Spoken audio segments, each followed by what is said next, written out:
I'm Jen Taylor Skinner, and this is The Electorate. Over the past 3 months, more than 300,000 Black women have either lost their jobs or left the labor force. And as remarkable as that number is, it's also unsurprising. It's just the latest chapter in a much longer story about how Black women are systematically underpaid, overcharged, and too often pushed to the margins of the economy. And that's the reality at the heart of an important new book titled The Double Tax: How Women of Color Are Overcharged and Underpaid. The book is by award-winning author and scholar Anna Gifty Opoku-Agyeman. And in this new book, Anna draws on both data and lived experience while exposing the compounding costs of simply trying to survive and succeed in a system designed to work against women of color. This book is simply groundbreaking, and Anna's work belongs firmly in the canon of Black feminist literature, because it makes plain not only the scope of the problem, but it also makes a case for how these hidden costs impact everyone. Anna doesn't just diagnose the double tax, she points us towards some solutions. And in my favorite part of this conversation, she reminds us that it's radical to fight for ourselves. So without further ado, here is my conversation with Anna Gifty Opoku-Agyeman. Anna, thank you for joining me. Hello, how are you? I'm good. How are you doing? I'm so tired, but I'm very good. Yes. Same. So I want to talk to you about the genesis of your book, Double Tax, because we're all familiar with the pig tax, right? It refers to the higher prices often charged for products and services marketed to women. However, what those conversations always leave out are the extra charges and services and the extra cost of being a Black woman, right? Not just for the shampoo and conditioner, but for our entire lives. And so when did you realize that there was enough here to talk about in terms of a double tax on Black women? There was enough to talk about, to explore, and it was worth releasing a book about. That's such a good question. No one has asked me that question yet, so I love that question. So some context. I'm currently a PhD student at the Harvard Kennedy School, so I study public policy and economics, and so I'm really steeped in the numbers day to day, especially around inequality as it relates to race, gender, and the economy. And so the story goes, there's like two stories here that are relevant. The first story is, before I came to grad school, I, would give speeches across the country, and I had an opportunity to give a speech to an audience where right after the audience listened to me talk, I had, talked about Black Women Best, which is this framework that says best outcome for Black women is a better outcome for everyone else. And I made the case for that framework within the workplace setting. A white guy came up to me and said, "Are you sure that Black women are really worse off on all these different measures?" And I said, "Were you at the speech?" I said, okay. "Sir, were we not listening and comprehending?" Yeah. And so, he then proceeds to say, how do we know for sure that making things better off for Black women would make things better off for everyone else? And that's when I realized that, even though I had spent quite a bit of time at that point digging into the literature, a lot of people did not know what I knew. So the work is kind of scattered across the board. It's scattered in policy circles. It's scattered in academic circles. You have one-off articles, depending on who the editor is during that time. Maybe that issue gets written about, maybe it doesn't. And so part of the reason why I felt like this book was necessary to write, and where I felt like we had enough information to write about it, was because I knew about all the different spaces that held the stories and the data as it pertains to making things better off for Black women, not having sort of this residual effect on everybody else. But a lot of other people didn't know. And the person who coined Black Women Best, Janelle Jones, she's in the policy space and has been speaking about that for years. And so her and I, we've talked about this before, but I'm a proud disciple of the Black Women Best framework. And my goal is just to get it out there. And so for me, I felt very compelled to say, hey, we actually already know a lot of the outcomes that come out of making things better off for Black women. How about we put it in one place? That was my first thing. And then I would say the second thing is, as someone who's kind of a student of race, gender, and the economy, I also need to complete my dissertation as part of my PhD. So at some point, I was like, is there a source that has all of this information? And I realized there wasn't. So what do? Like an insane person, I hit up my literary agent. I said, I think I should just throw all this in a book. Let's like sell it, publish it, and make it as accessible as possible. Because at that point, I had like a bit of a platform talking about these topics. So clearly there's a demand. But what if we actually made this super accessible by simplifying the language around some of these topics, but also ensuring that we don't leave out the stories that make these topics really salient? So much there. So the thing that I appreciate about that story and his question is that as a Black woman, as two Black women, I can't say that I could easily answer that question for him. I feel it. Right. And I live it. Right. But could I articulate it in that moment? Most of us probably can't. We know what we're living, but we can't articulate it. So that's what I appreciate about the book and the data, because a lot of things I felt throughout my life, I knew that they were happening. And I could only truly appreciate and explain to people how I was experiencing that until I had a book like yours in front of me. And that's why it's so important, right? Yeah. Yeah. I appreciate that. And just to interject really quickly, I think that's kind of the point of my scholarship in general. I just want to make the main thing the main thing. Yeah. There's a lot of like, oh, are we sure that this is happening? It is. And here are the numbers to back it up. Here are the stories to back it up. And so this book says, yeah, the gender inequality that we've been talking about for however many years is definitely real. But this intersectionality point that y'all keep trying to dismiss, that Kimberly Crenshaw and many others have brought up, like the Combahee River Collective, is actually translating into what's happening economically, right? It's translating to the numbers. And we're not going to ignore that because you want to play Bird Box. Like, we're not going to be doing that. You know what I'm saying? Yeah. We're going to explicitly state what these numbers are, what they mean for society, and how we can improve them. A whole other conversation would be, not in this conversation necessarily. I told you I'm unless you want to. Well, you know, what's behind that question, right? Why would you doubt that data? Right. And again, another conversation. If you have a comment on that, you can make it now. Let me just throw out a hypothesis based on what you're saying. Yeah. I think the denial around the data is that people want to believe that we've progressed. There's like a deep seated, like, I know we progressed because I see a Black person in the room. But what they don't think about is relative progress. You see one Black person in the room relative to how many white people? Right. And how much change has happened between back then and now. If it took 50 years to get one Black person in the room, is that really the progress that we're aiming for? And that starts to sow feelings of guilt, because people are like, well, I thought I did everything I could to get that Black person into the room, but you're saying there's more I need to do. And this is essentially, by the way, in summation, what happened in 2020. I thought I did everything. I put the Black box on Instagram. That's not enough? Right. No. Yeah. Right, no. Right. There's a ways to go. Yes. So, you know, they see one Black person in the room. Yeah. And they discount the 30 people, the 30 non-Black people who came into the room, right? That's because lots of reasons that we won't go into. Yeah. But I'm so glad that you started the book off talking about hair. And it's aptly titled Good Hair, because every Black woman you know, when you say good hair, they know what that means. And there's so much emotionality in that for us. There's so much trauma, so much, you know, vulnerability in that, especially the trauma. And I want to speak to that because we need the data, I think, to support and buttress our feelings, because we know we have them, right? But we don't necessarily have the data. So I'm just going back to point number one. But I want to talk about that. I want to talk about what you learned when you interviewed Black women about their hair, about the time that they spent, the time that they spend, the energy, the resources, not just the literal resources, but the emotional resources compared to white women. So what did you learn? Yeah, I love this chapter. So there's a couple of chapters in the book that are my babies, that are my favorites. And this is one of them. I think it's because it's extremely personal and it opens up very personally. I talk about, you know, colorism a little bit, obviously, but then also hair is the main focus of the cost that we're centering in this chapter. So as part of all the chapters, by the way, I basically complement the data with real stories. Because I think that people tend to say, well, the data's not really representative of what's going on in real life.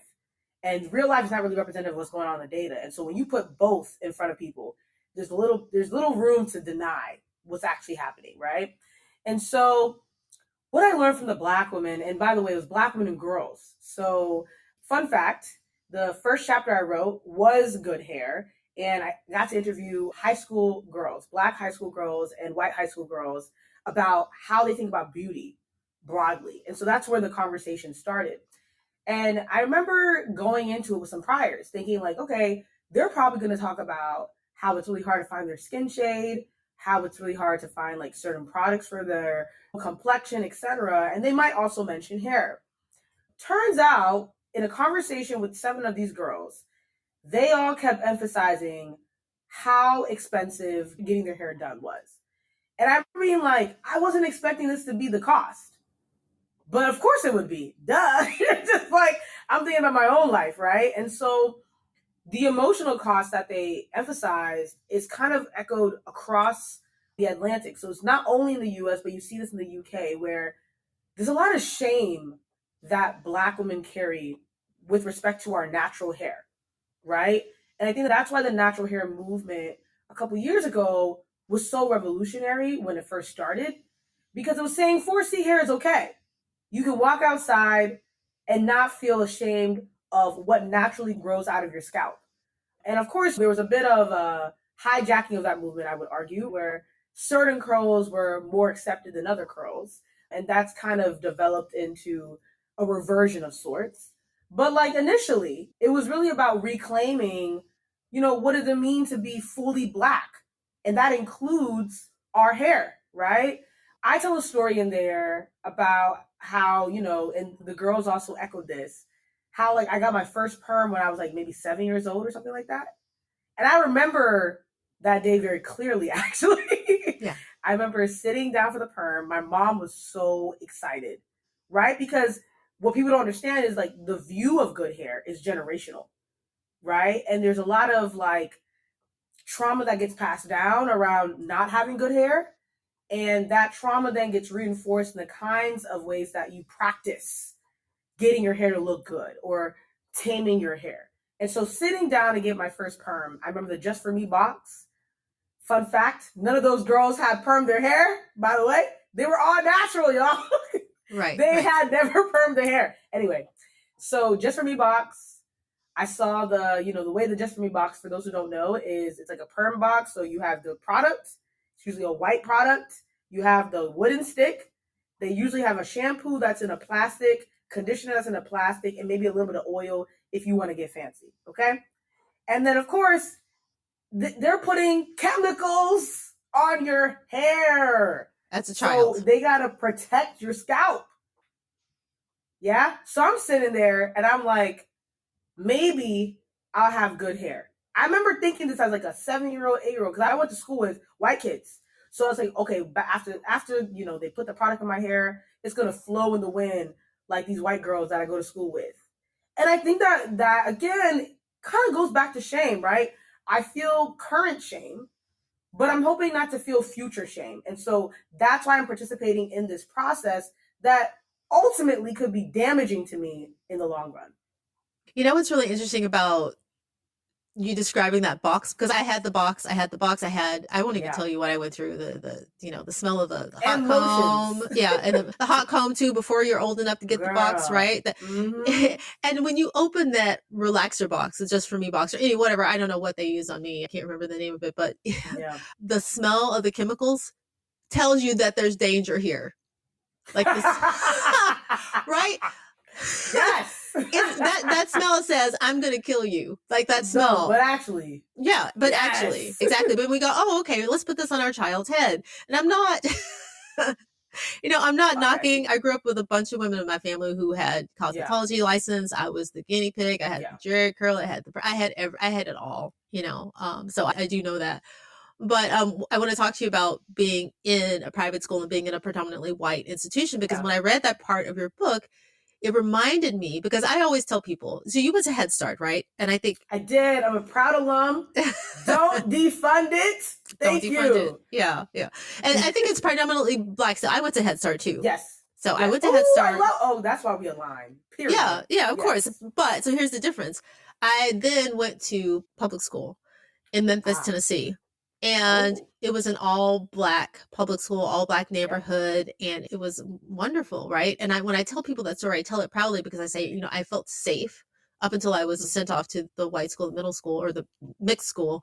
In middle school, I Yeah. felt really safe in my all Black neighborhood, in my all Black school. But when I read the stories of what you experienced in those predominantly white elementary schools, those predominantly white grade schools, Mm-hmm. it echoed the same things I heard in my predominantly Black school. Right? I don't know if you know that, because the anti-Blackness, we carry it with us. Yeah, So I I'm not heard surprised. Black girls being called Black as an insult. Like, that's not an insult. That's just a fact. And I don't mean Right. Black Or as in race, mixed but like is a compliment. mixed is a compliment. Right? Nappy headed, bald headed, all those things. Right. I heard it all. So we can't even escape when we're in an environment that should be safe for us. And that's just more of a comment. But yeah.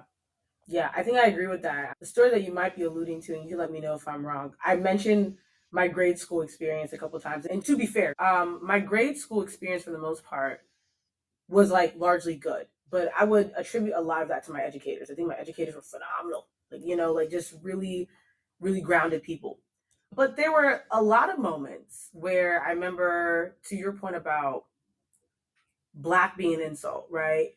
Back in the day, before iPhones had 25 cameras on them, folks would take pictures using an actual camera. I'm talking to the listeners right now, whoever is part of the younger generation. And so that meant that sometimes like your pigment just wouldn't show up the way it's supposed to, especially if it comes out black and white. So I went through many a class picture where I was kind of jeered at a little bit. Oh, Anna, we can't see your face. We can only see your smile. We can't see your eyes. You're just a black dot. And I think like for me, on a personal note, I use humor to cope with a lot of like the experiences I had in PWIs. And so I kind of laughed it off. But I think when I look back at that time, it was really weird that like something that's just naturally occurring became the butt of the joke, right? Like I'm Black. That should not be the butt of the joke. I'm dark skinned. That's another element to this. I should not be the butt of the joke.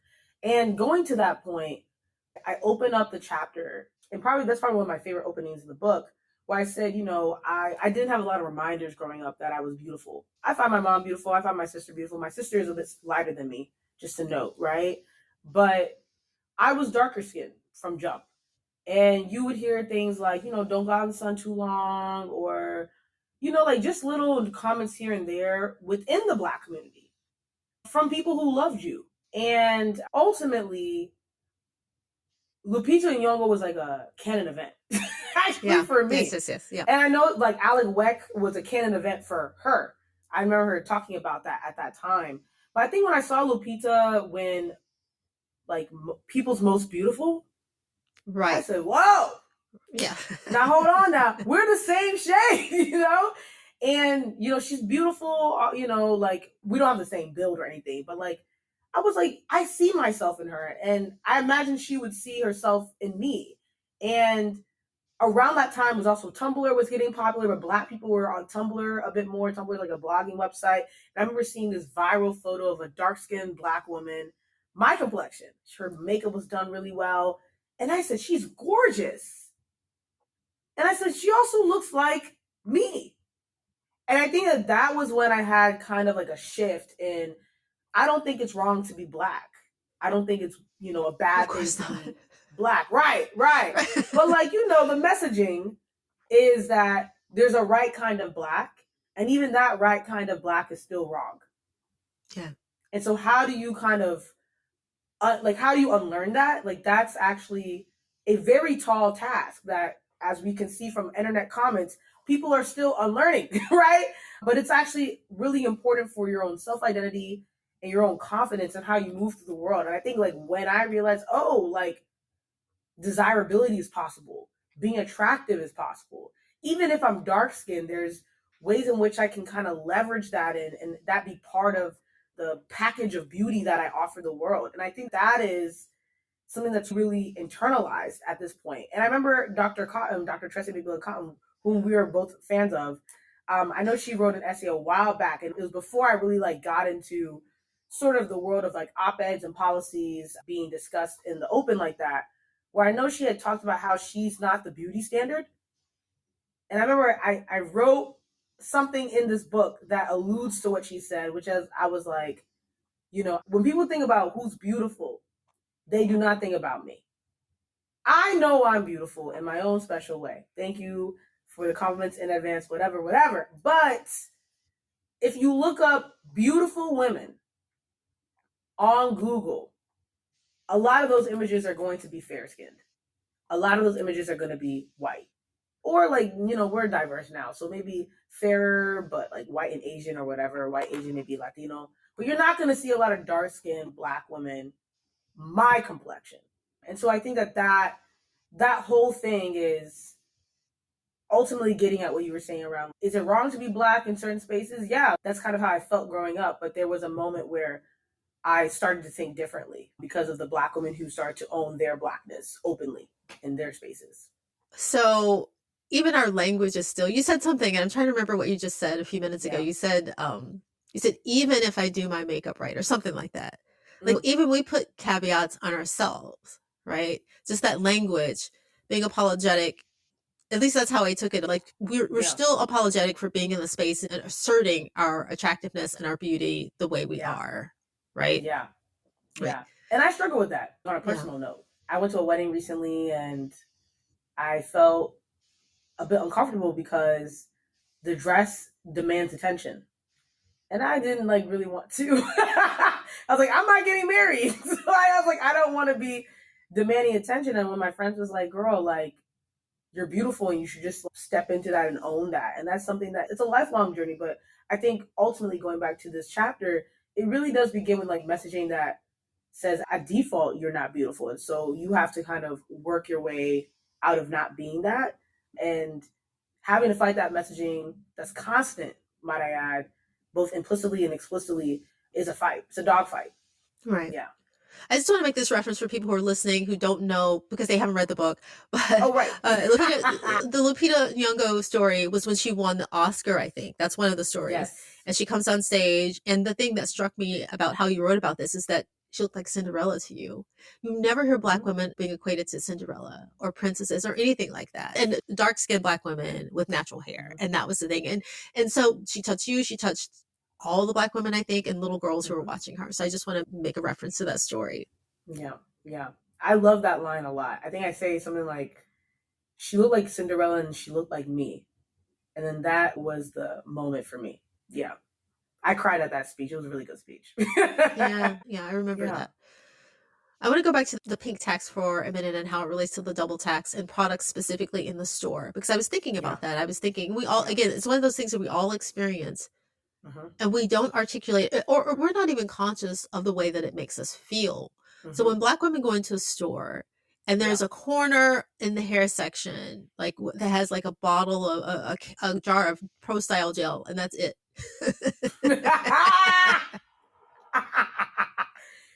Clock that thing. That's right. That's it. We're just talking to you, Walgreens. I'm screaming.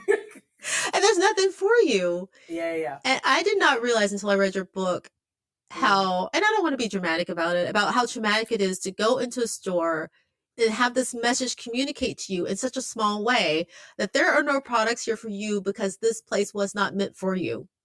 We weren't expecting you. You weren't invited. Here's some gel for you.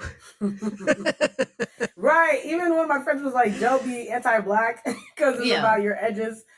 That's funny. I agree. So, just to maybe put this in the context of data, right? So McKinsey came out of a report, which I cited in the book, where they're looking at Black beauty and how Black consumers sort of the purchasing power and how Black consumers engage with Black beauty. And ultimately what we know for a fact is that Black folks are traveling longer to get beauty products, hair and beauty products. And they're traveling longer than their white counterparts. So I want to put this into context for people because it might seem kind of like somewhere over there, but I'm going to give you a very concrete example from my life. So I am based in the greater Boston area. Yeah? The nearest beauty supply store to me at the moment, or I should say near Harvard, is 45 minutes away. One way. Wait a minute. One way. Yeah? That's Boston. So what is right. So someone's gonna be like, Anna, take the bus. Okay, that becomes an hour and some change. Yeah, that's one way. You're telling me I gotta travel 40-ish minutes to go to a beauty supply, the only one in the area. Otherwise, I have to go further out, by the way, to where Black folks are, right? To get products that may or may not be in the store, right? And that has happened to me before where I was like, I need braiding hair. I got the lift. The lift was egregiously priced. I said, okay, whatever. I'm gonna eat the cost. No pun intended. I go there, and the braiding hair is not there. And I was like, hey, yo, like, like, I just wasted money. And I guess my point here is that is happening at scale. And that's the problem, right? Where it's like, it'd be one thing if it's like a one-off situation. It's another thing that it's like a typical Black consumer, Black woman situation when she goes to the store, when they go to the store. And I think like maybe if you're a white person or someone who's not Black, just put yourself in Black folks' shoes for a second, right? Like, let's say you go to a CVS and suddenly Pantene and Garnier are just gone and it's just filled with Carol's daughter. Okay? You might be able to use it, but you don't know if that product's gonna work for your hair. Now you gotta do hide and seek with hair maintenance. And that is exhausting and annoying and pricey because you're spending money to get to a place where you may or may not find things that serve you.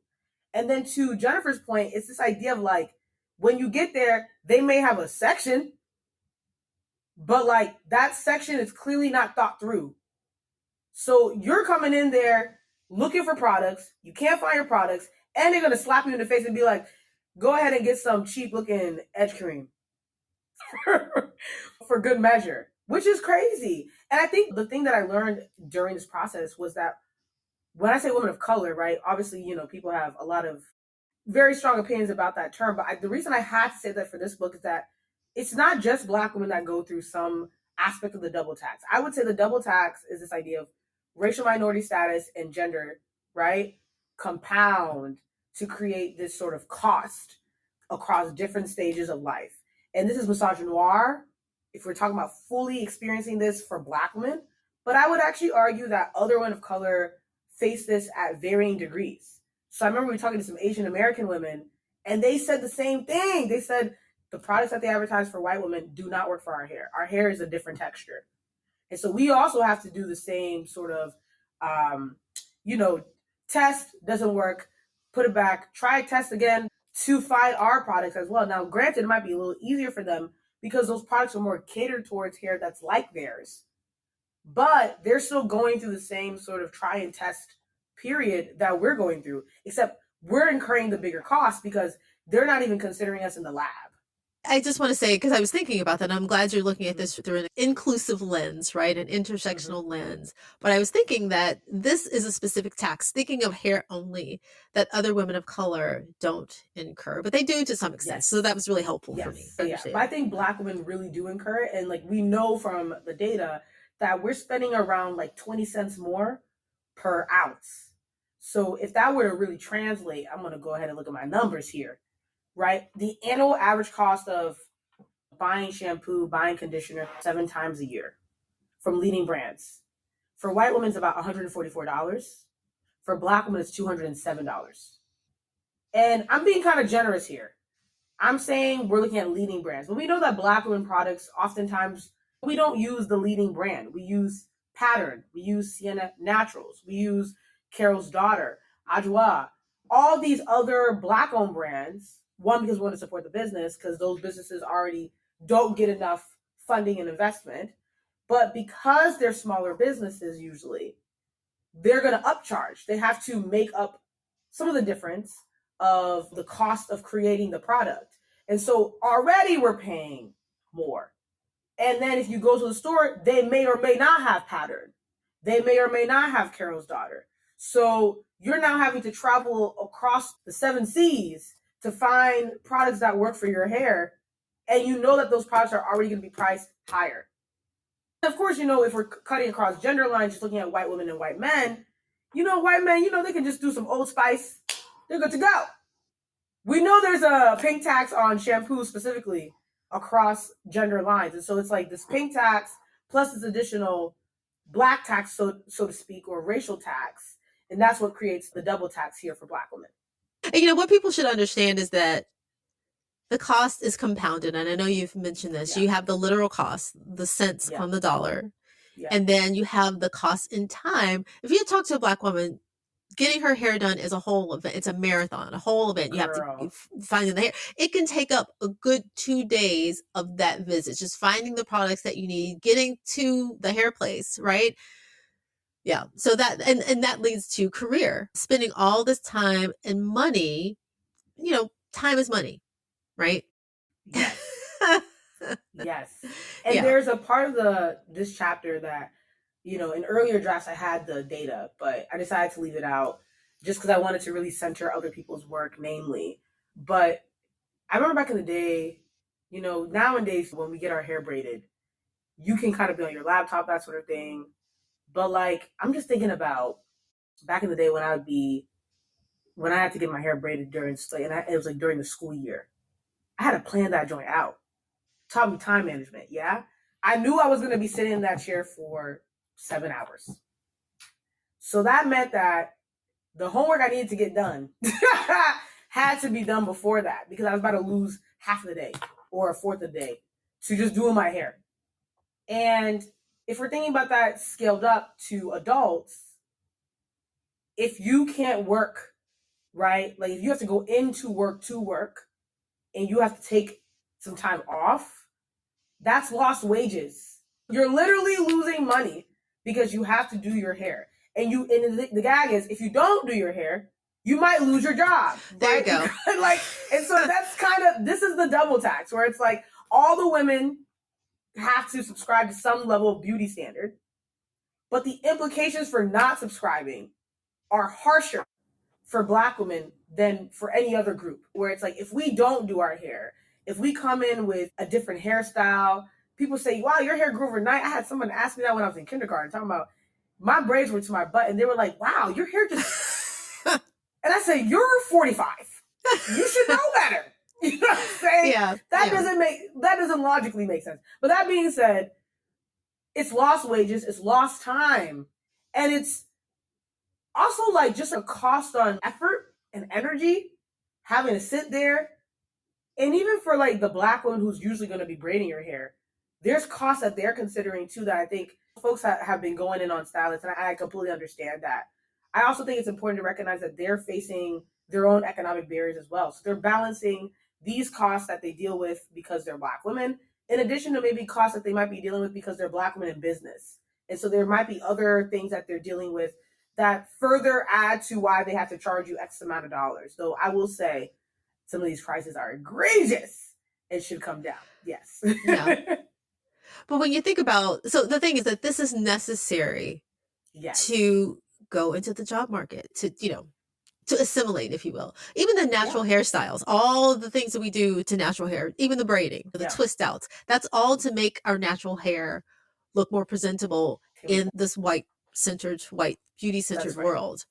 Right? So it doesn't just end. And I think to some extent, and you talk about this in the book, the Crown Act might address some of that, but I'm a little skeptical. So tell me about the Crown Act, what it is, and how it might address these specific issues.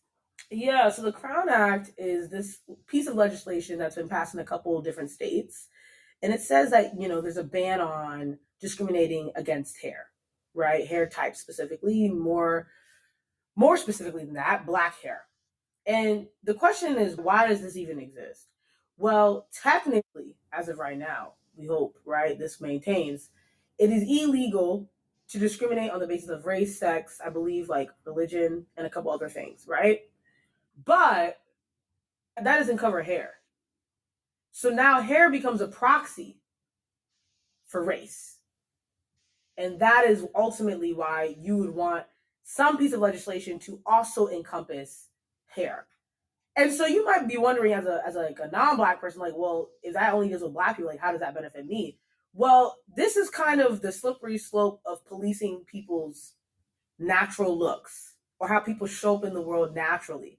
So we're now starting to hear stories about people who are being accused of looking a certain way and entering bathrooms as their intended sex, as their intended gender, and they're starting to get police called on them. The first domino is this. Yeah. You can tell me how to wear my hair. You can tell me whether or not my eyes are too far apart and whether or not I belong in the boardroom. It's a slippery slope, is what they say. And so I understand perhaps the skepticism around, is this a silver bullet? I don't think there's any piece of legislation that's a silver bullet for addressing really the depths of hair discrimination. But I think this is a really good start in saying, like, if you do this, you are participating in what? Illegal behavior, and you will get punished for doing that. And we know that this has happened successfully in France, right? Where they're now passing legislation on the same thing because it is becoming a proxy for, well, I just don't want to hire Black people. So I'm just going to say, I don't really want to hire people with coils. And that's essentially what the policy is ultimately addressing. Right, right. And I love the way you talk about that in the book and you describe it, because it is. I have never heard people say it that way, but it's a way to get around discriminating people based on their skin color. You can say, well, we'll hire Black people as long as you don't have a weave or as long as you don't have braids or as long as you don't have natural hair. That's fine. If you can come in with hair like ours. That's right. Exactly. It's really funny because some places, I don't know if this is workplaces or maybe some like cheerleading squads, like for the NFL, they'll say, well, you can't have weave. Right? Or you can't wear wigs, but it's interesting the way that people get around it. So I appreciate that. I mean, I think just to go on that point really quickly, it's interesting how white beauty standards or beauty standards that center white women still leave behind white women. And what I mean by that is, even that rule that you just talked about, right? White women are still being policed under that, even though it's directed at Black women. Yeah. So it's saying you got to wear your hair a certain way, but the way that you're supposed to wear it, that bar is ever changing. You know what I'm saying? Like there's no standard, objective one way to do this. It's a moving bar, and it depends on ultimately, usually, which man in power has say so over how things go. Usually. Yeah. So we've talked a lot about hair, but the double tax manifests in the workplace in a lot of different ways. And one that I was really interested in was about the hidden rules of hiring and succeeding. What we know from the evidence, this is the late Deva Pager and David Padula's work, where they looked at sort of racialized networks, is that while Black and white folks might have access to the same kinds of people in the network, the way that those networks manifest and how they end up operating are fundamentally different, right? So for white folks, to your point, a lot of white folks will get jobs because they know somebody in a workplace. And so that's sort of like their mechanism. Like their network is just more effective in ensuring that they get hired or that they get an interview. Whereas Black folks, this is not the case. And of course, this kind of is an extension of where the double tax shows up in the actual workplace. So ultimately, the person who would have like consequential impact on whether or not you get a job might be higher up. But then that goes back to, well, who gets promoted? Who is in a position where they could afford to tell you how much they get paid because they won't get penalized for it?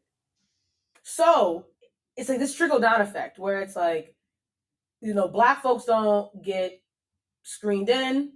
We see hiring discrimination at the very early stages of the job search process. Black people are having to send, on average, 3 more resumes. Black women in particular are having to send 3 more resumes than white folks, right? On average. There's been like 300 studies on this, and we know that there's a gap. Hiring discrimination has not gone away, right? It's illegal, though. I want to remind people, you cannot discriminate on the basis of race. It is illegal behavior. You should be in trouble if you're doing that, yeah? So we see hiring discrimination at the very beginning of someone's work trajectory. Let's say they get the job. They get the job, they're arguing to get paid less, right? Because the baseline expectation is that Black people are incompetent until proven otherwise. And women are incompetent until proven otherwise. And so if you're a Black woman, that just stacks up, right? Then let's say that you clear that first 2-year bar, your likelihood of getting promoted as a Black woman is much less than a white woman. For every 100 men promoted, this is according to leanin.org, for white women, 89 women are getting promoted. For Black women, 54. So you're already less likely to get promoted. You're already less likely to get equal pay. You're already less likely to get hired. And then the additional thing I want to add here too is there's the reality that like the old boys network, or what is it, the old boys club, right, is very much alive. Like, who has the closest proximity to those networks? I'm going to say two groups here because shake the table. White women, obviously, right? That's kin. Yeah. I would also say Asian American women, and it's not equitable, like in terms of access across the diaspora. So I would say East Asian women probably have a bit closer access than maybe Southeast Asian women, not including women from India. Though even women in India, there's a caste system, as we all know, right? So to answer your question, the double tax just trickles all the way from the very moment you decide, I want to get a job, the double tax hits. So whenever you make it to the top, and even when you make it to the top, the conditions of when you get promoted matter, right? But if we think about the phenomenon of the glass cliff, this idea that women, and especially women of color, especially Black women, will get promoted during times of crisis. And the idea there is if the Black woman succeeds, the person who put her there gets credit. If she fails, she takes the fall. And we saw this with Vice President Kamala Harris. We saw it with her. Yeah. Like, actually cut and dry. Basically, that's what happened to her. So, yeah. Yeah. Wow. Okay. So much to, so much to unpack. Sorry, no, that's okay. No, because I was thinking, when I was reading this part of your book, I was thinking about, because there's a story that you tell about an economy professor, an economist, right? He was giving his daughter, his white daughter, presumably, some advice about getting hired. And I thought that's the thing that white women have that Black women don't have across the board. Access to white men, close proximity and access to white men. And I mean, centuries that they've extracted that value. And so, but the thing is that what I did not account for is Asian women. And I don't know if you want to unpack that a little more, if you have more data on that or just anything. Yeah, I mean, I think my 2 cents on that is just that, like, certain Asian populations within the United States have seen more economic mobility in recent years, right? And so I think that economic mobility and increased access to high-paying professions has put them in proximity with white men. So if we're talking about the chapter tokens, which is what we're getting at with representation, and when I say representation, I mean proportional representation. And for folks who don't know what I mean by that, it's our country is made up of a lot of different groups. Those groups make up a share of our population. And so when I say proportional representation, I'm saying, does the share of a group in the national population match the share of a group in a particular profession, right? So if there's 30% of white men in the country, and I believe that's about the number, 31 or 30%, do white men make at least 31% within the profession of like law, right? To just spoil, they do, right? So with that in mind, the way to think about this is, so white men in the highest paid professions, right? And these are professions that have concentrated wealth and power. They have representation in all 10 of the top highest paying careers. White women have representation in 3 of them. Asian women have representation in 2 of them. Black women, Native women, and Latina women have no proportional representation in any of the highest paid professions. Top 10, right? And so with that in mind, what that means is, who has access to power, basically? And ultimately, that's kind of what this book is about, right? Like, the double tax is like, who's furthest away from power if we're using white men as the benchmark for power right now? And the argument is that white women are close to power. They're closer than Black women to power, which is why they've seen a lot of gains, right? There's been like a lot of targeted policies at them to kind of get them to be closer to power, basically, over the last few years, the last few decades. But even then, in the book, what I'll show at the final bill is that white women still have a ways to go. They're actually not as close as they think. And as you can see, things are being reverted back. But the double tax says not only are white women far away from power, but Black women are the furthest away. And so if we're talking about gender equality, we cannot have conversations about that without talking about Black women. They're actually the point of the conversation, like central to the conversation, necessary for the conversation. Because if Black women are losing, we are all losing. Because as we just talked about, even though white women are closer to power, closer to where white men are currently, they still have a ways to go. In order to keep white women back, I got to keep other women back. Like I'm pulling the string further back. And so even if you're at the top of that string, you're not being pulled back because I'm trying to pull these groups back. Our fates are linked because we're all women in this case. So to your point about like Asian women and their proximity to power, I also think they're being pulled back as long as Black women are being pulled back, which is why my overall thesis of life is anti-Blackness is a horrible strategy. Just like a very bad strategy if you're trying to move ahead in life. One, because, God don't play about Black people. But two, because Black people are built into the fabric of Western civilization. We built Western civilization, arguably. And so by suppressing us, if you have any sort of proximity away from power, you will also be suppressed. That's the hot take. So I want to talk about motherhood and how the double tax manifests in the context of motherhood. Yeah, so I think the way to think about motherhood is there's a lot of different costs that I highlight in that chapter. So let me maybe give y'all some context. So the first half of the book, pretty much up until the housing chapter, so the housing chapter is titled The Black Picket Fence, are things that I've lived through. So you'll see that like in that part of the book, I'm a lot more personal with my stories because I've lived through those things. And so I've experienced the double tax in real time. Whereas the second half of the book, I lean a lot on women in my life and women that I've come across. And I just have to give a little bit of a kind of like context around the motherhood chapter, which is titled Mothering, because I think that is a chapter that really is like very close to my heart. So that chapter obviously is about motherhood, about the costs related to raising kids. Nobody seems to be talking about that, by the way. Just, yeah. Amongst the birth rate discussion, the cost of raising kids has not really come up in the mainstream, and it's very upsetting to me. And I have a lot of thoughts about how people treat mothers and how mothers, based on the data, are treated in the workplace. But this chapter was the easiest to write once I started writing and started digging into the numbers. And I literally had to force myself to stop writing because I wasn't writing a book about motherhood. I was writing a book about sort of the lifetime costs that women face and how that manifests across racial lines. But I found it really hard to put the pen down because there's so many costs that I was discovering in real time that mothers and people who choose motherhood and don't get to experience it face. It's also a chapter that like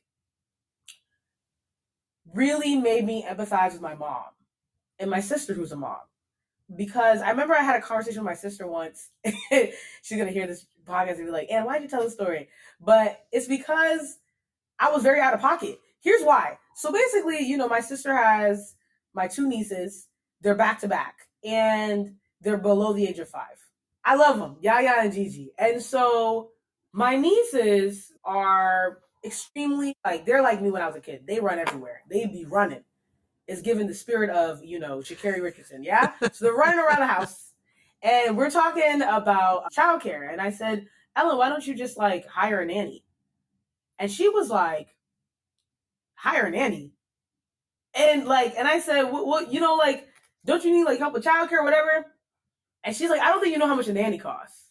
And I said, I could throw some money towards that. She's like, I don't think you know. And it wasn't until I wrote this chapter that I said, what possessed me to suggest that? I'm like, that's crazy. You're hiring somebody. It's a full-time job. That person needs healthcare. That person needs transportation costs if they're coming with you to trips. That is a job for somebody's livelihood. And so when you see somebody with a nanny, just know that they're swimming in bread, quite frankly. And I think that in this chapter, really what we highlighted, and I say we because I did this book in collaboration with so many people in the background, and a lot of folks got to preview it, such as Jennifer. And so ultimately, what we look at is like these different costs that come along the journey of motherhood, especially early on. And we think about that as a share of people's household income. So household income oftentimes is not split out by race and gender. It can be, but for the sake of simplicity, we just split it out by race. So I'm looking at white families, I'm looking at Black families. And ultimately what I'm finding when we look at census data, and census data is like sort of the data that the government collects from a subset of the population every month to sort of produce these statistics around what's happening economically and across other different measures that we care about with respect to the population. When we're thinking about childcare options, right? Like things like home-based care, you put your kid in like a preschool, you put your kid with like a nanny or something. If you just think about that as a percentage of household income for, white families, we're using white women now as a proxy for white families, and Black families, right? Using Black women as a proxy for Black families. For white families, it's 17% of your household income on average. We're just talking about like, I want to put my kid in the possession of somebody else. That is close to a fifth for white families. Now let's go to Black families, 26%. Almost 10 percentage points more. Right. And then you got to remember that 26% is taking a chunk out of a smaller household income relative to white families. So you're already starting worse off than white families because you're starting at a lower income, right? The childcare option is a higher share of your household income. So what that means then is that it's a higher burden for Black families to place their children in the possession of somebody else's care. But that means then, if you think about what Black women in particular have to deal with in the labor market, we have to work because we're also more likely to be the breadwinners of our households. So I opened up that chapter with a story from Ruby, this mother I spoke to. And she was sharing that at one point, her childcare option for her single child was as much as her rent. So either she works harder or she stays home. But if she stays home, she's the breadwinner now. They can't afford to do that.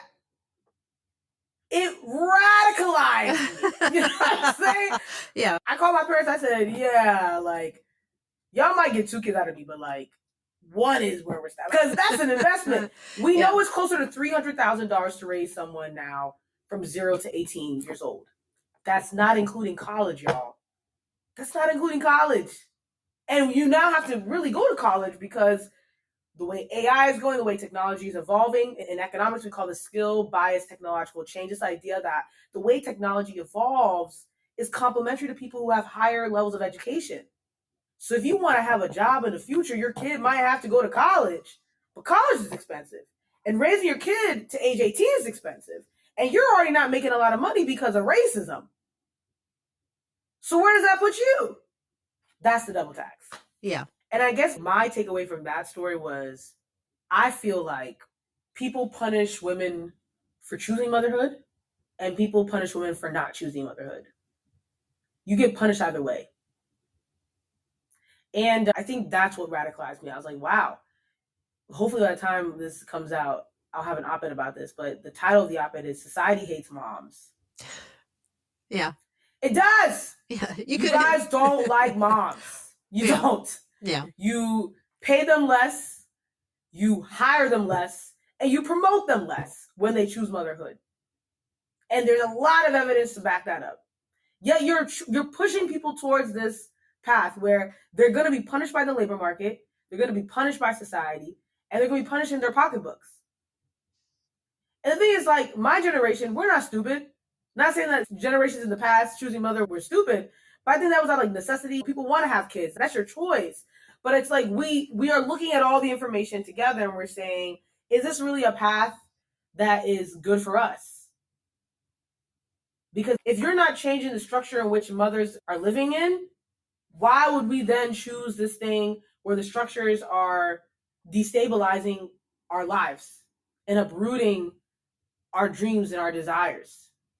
Because, the conversations that I had with mothers, white and black, was when I chose motherhood, the expectation was, this is my life. This is my priority. If my child is not the center of every thought, of every action, of every decision that I make, I'm not a good mother. And that speaks more to my character than anything else. And I found that angering. But also it forced me to be really empathetic of the mothers that I know in my life.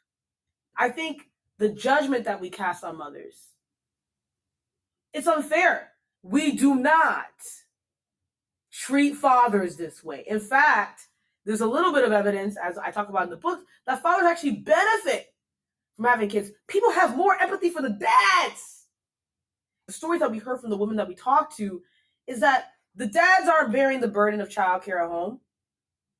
And so it's almost like when you have a kid as a heterosexual couple, the mom gets stuck with all the homework, but gets none of the credit. The dad doesn't get stuck with all the homework, but gets all of the credit. And that can actually translate to higher earnings potentially for the dad. Then what happens when the dad disappears? Now you're left with just the mom getting all the homework and no credit. And this is oftentimes a situation that happens with single Black mothers in particular. Yeah. Which I did not appreciate until I had my own kids, because I moved away from home across the country. And then I was living here and I got married and I had kids. So I didn't appreciate how costly it is to not have a network built in to help you. That's right. Yeah. So that's right. Yeah. So Anna, tell me, what is the final bill and who's going to pay? Who's footing the bill? Girl, final bill. The final bill is the double tax. Yeah, the double tax is real. And the final bill is I remember when, I wrote that chapter, and obviously you have to go back into all the previous chapters and tabulate it. And I remember looking at these numbers and being like, bro, well, one, you can't sum it up, right? Because it's different units. So It's like more resumes, more pay, etc. But just seeing the differences, you can't deny the undeniable. And that's the point of the book. Once we lay it out clear like that, you cannot ever, you'll try, you cannot gaslight Black women and saying, oh, no, it's all women. No, it's not. No, it's not. It never was. But now we have enough data, now we have enough evidence to show that it never was that. It never was that. And I think we're seeing that the double tax really is pervasive. And it benefits nobody for this to exist, because we're talking about a portion of our population is not fully participating in the economy because they're worse off, not being able to really show up for the communities because they're worse off. And the gag is, because y'all rely on women to uphold society, right? When we break, you break. And that's ultimately what double tax argues. It is not in your best interest for us to break. And I think the chapter that really highlights this is the caregiving chapter, which is called the Balancing Act. The entire care industry, y'all, depends on women. Y'all want to age and get older. I know some of these rich guys want to be immortal. Who's going to be taking care of you if we break?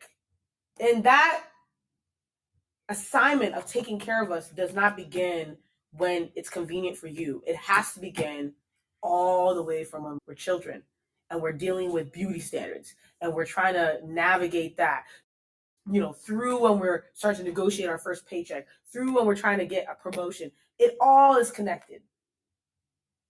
And I think that, me, I don't like leaving people with problems. So I come up with some solutions from the solutions that we know from the policy world and from the academic world and from advocacy. There's things that we can do right now. Many, many things that we can do. Obviously, pass the Crown Act in your state, or try to get a Crown Act type of policy in your workplace or in your school. I told people, like, join your school board. If you have an issue with how kids are being policed at your school, join your school board, join your PTA, right? If we're talking about pay equity, you can do something as simple as just let the person coming in know how much you're getting paid, right? It's a simple conversation. It's a hard conversation, but it's a conversation that might change the trajectory of that role itself. You know what I'm saying? If we're talking about housing wealth, if we're talking about caregiving and motherhood, more specifically motherhood, I think about finding ways to invest in midwifery and doulas. I mentioned Birth Fund in the book, which is founded by Elaine, who was the first Black Teen Vogue editor-in-chief, right? You know, join a mommy group. Find places where empathy abounds, because you need grace when you're in parenthood. And the society that we live in does not show grace for mothers. And so you need to seek out that grace in the communities that you find yourself in, right? And also be a grace for somebody as well. But yeah, I think that's ultimately what the final bill is. The final bill is white women and women more broadly have to pay a lot to exist. But that price is especially steep for Black women. And we all lose as long as women are bearing that price overall. And that's why it's really important to read this book, because you can't come up with solutions if you don't know what the problem is. Period. If you don't have clarity about the problem, you don't know what to solve. And that's why people should all read the double tax. Everybody should buy it and read it, because we need that data. And like I've told you this offline, I'll tell you this now again. I could have used this book 10 years ago when I was going through things at the workplace, when I, had my first child. We need to understand this to be able to solve it. Yeah. So yeah. Yeah. I'll end by saying that I dedicate this book to my nieces, my 3 nieces. And the main reason is because, like, just as Jen said, this book is useful to you when you're 15, when you're 25, when you're 34, when you're 65, and when you're 80. Because I think that when you even reflect on all the things that you had to incur, all the costs that you had to eat pretty much over the course of your lifetime, it may actually propel you to do something different with your life, right? You may be more bold in the asks that you put forth. And I think what I ultimately say to my nieces is, womanhood is expensive. So always ask for more. Always. You know what I'm saying? It's not enough to just settle or to say, I'm just going to compromise because, they already weren't expecting me to get this anyway, or they already weren't expecting me to receive this benefit anyway. It is radical to fight for yourself. And this book gives you the tools to do that.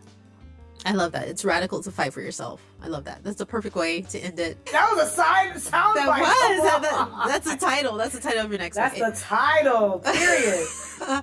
Well, Anna, just thank you so much for giving us this book, this gift of this book. It's going to change. I think it's going to change a lot of people's minds, hopefully, and just give us clarity, like I mentioned. So just thank you for bringing this book into the world. Thank you so much for the platform. Electorate is always an amazing, amazing place to have conversations like this. And so I'm grateful for your friendship and your sisterhood, and also the opportunity to be on the podcast today.